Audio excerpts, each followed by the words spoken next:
tendencias, temperatura, precipitación y el tema del retroceso glaciar, que luego Walter lo va a abordar seguramente con mucha más énfasis.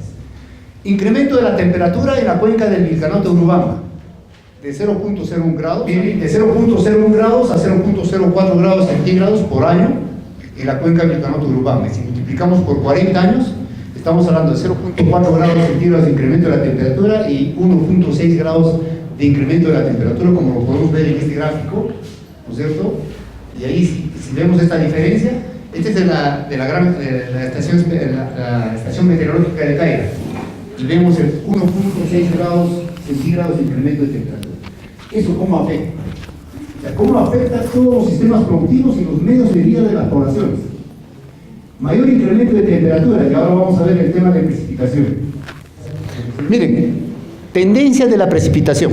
Estamos hablando de tendencia de la precipitación en provincias altas.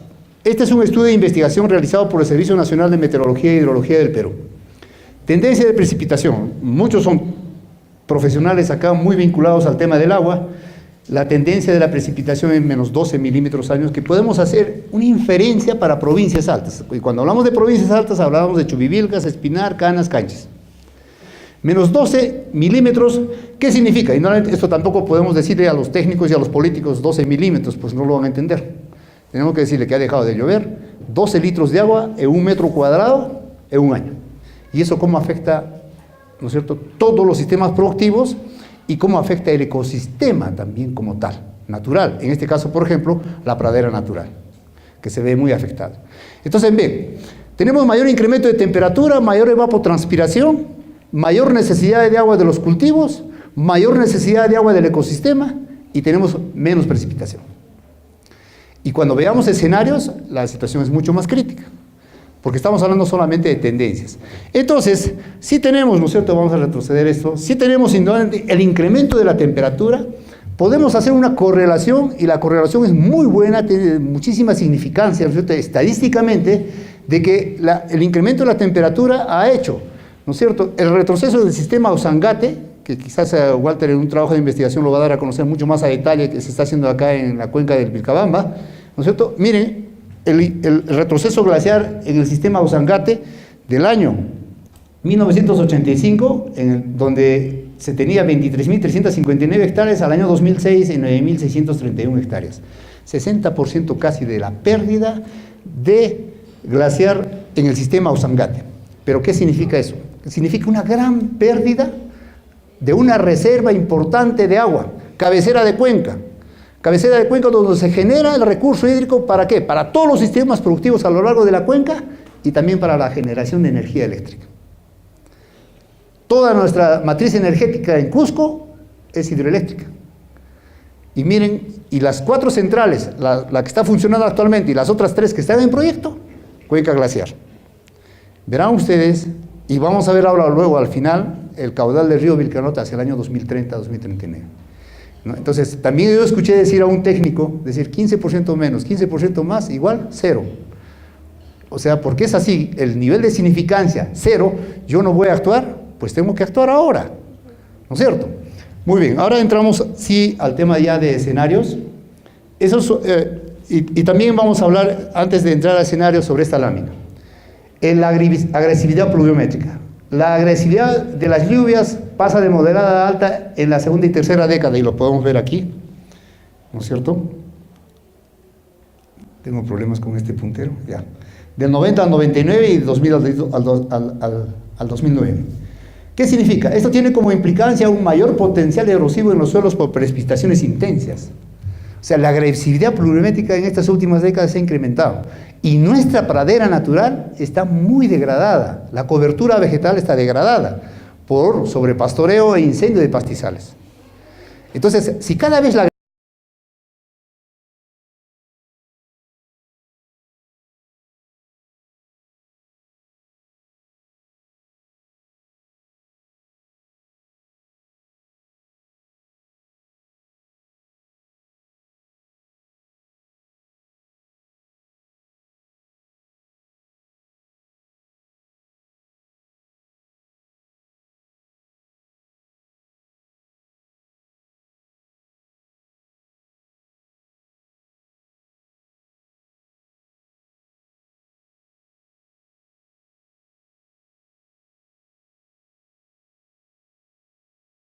trabajar la pradera natural.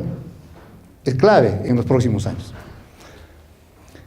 Bien, y ahora vemos un poquito de escenarios. O sea, ya hemos hablado de lo que está ocurriendo en este momento, ahora vamos a ver cuáles son las proyecciones que tenemos al año 2030. Y 2030 no está muy lejos, 2030 está de aquí a 14 años nada más. Y vamos a ver respecto a estos escenarios de cambio climático, los escenarios que son proyecciones, ¿no? En este caso, proyecciones del clima, cambios futuros usando modelos climáticos, escenarios de emisiones e información climatológica actual. Ciertamente hay un grado de incertidumbre en las proyecciones, porque son modelos, ¿no es cierto? Pero como hay incertidumbre, indudablemente yo no puedo en este momento decir, hay incertidumbre y no actúo. Pues tengo que actuar. Tengo que actuar ahora y vamos a ver cómo. Ya, muy bien, estos son los escenarios que tenemos en el Perú. Lo que está en rojo son los escenarios de cambio climático. En el caso de Cusco, Apurímac somos unas regiones privilegiadas porque tenemos escenario de cambio climático para la cuenca de Vilcanota-Urubamba y escenario de cambio climático para las regiones de Cusco y Apurímac. Somos una región privilegiada. Muy bien. Esto lleva mucho tiempo, indudablemente su análisis, y cuesta mucha inversión, ¿no? Y aquí podemos hablar, miren, de que en el periodo julio, agosto, cuanto más se necesite el agua, se presenta una reducción de la precipitación hasta en 42% en Anta y Calca. Y hacia el año 2050, miren, en el 50% menos de precipitación. Y en el caso de temperatura, el incremento de 1.2 grados centígrados al año 2030 y 2.2 grados centígrados al año 2050. Miren los escenarios que tenemos. Y aquí está más específico. En el caso de Cusco, vemos acá Chumivilcas, Espinar, Canas, Canchis, el déficit alcanzaría entre 15 y 30%, llegando hasta 42% en Anta y Calca en Cusco. Nuestros sistemas de riego, por ejemplo, ¿no es cierto?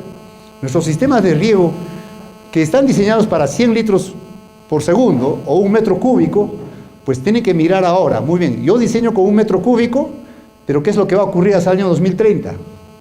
¿No? La reducción de mis precipitaciones, los caudales, las fuentes de agua, cada vez están reduciéndose. Pues tengo que tener en consideración en el diseño de ese proyecto de inversión pública este escenario. Ahora, pero si las precipitaciones en este caso disminuyen, y aquí vemos el mapa ya estacional, ¿no es cierto? Aquí está junio, julio, agosto, 15 a 30% de provincias altas en estos meses y menos 42% en Anta y Calca.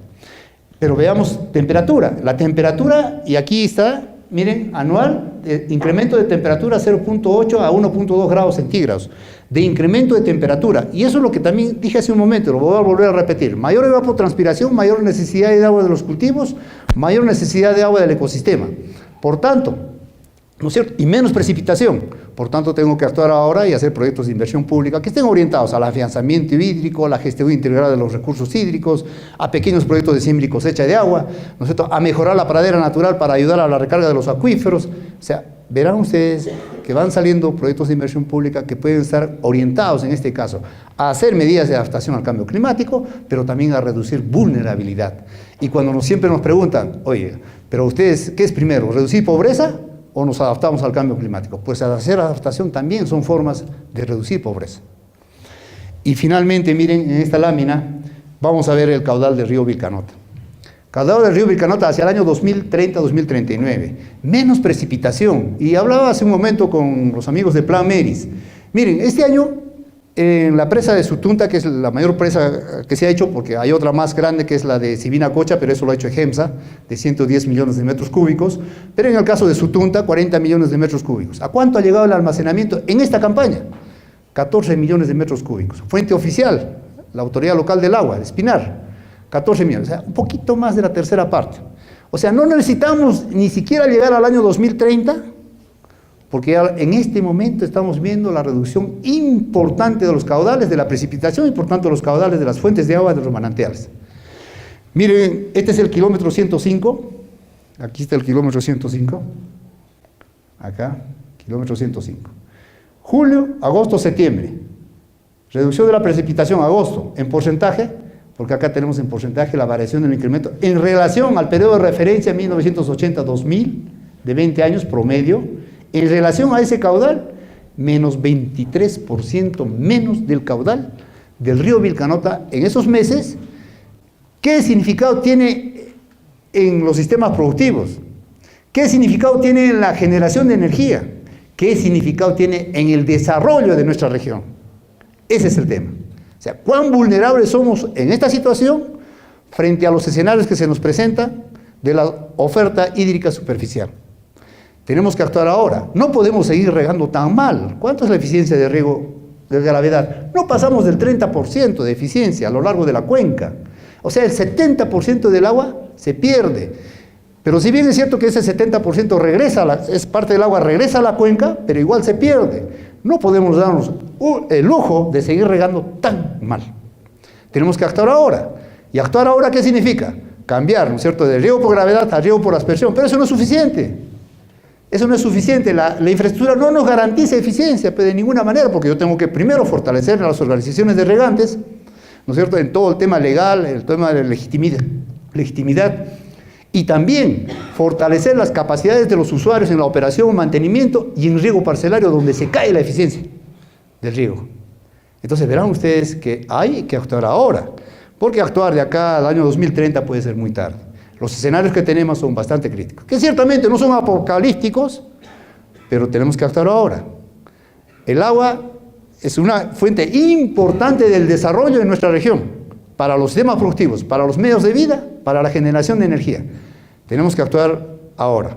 Y por eso es importante, ese es el reto ahora al término de este taller, el día viernes, después de los 3 días intensos de trabajo, ¿no?, de cómo incorporamos en los proyectos de inversión pública, ¿no es cierto?, la gestión de riesgo de desastres en un contexto de cambio climático. Ese es el reto. Muy bien, muchas gracias.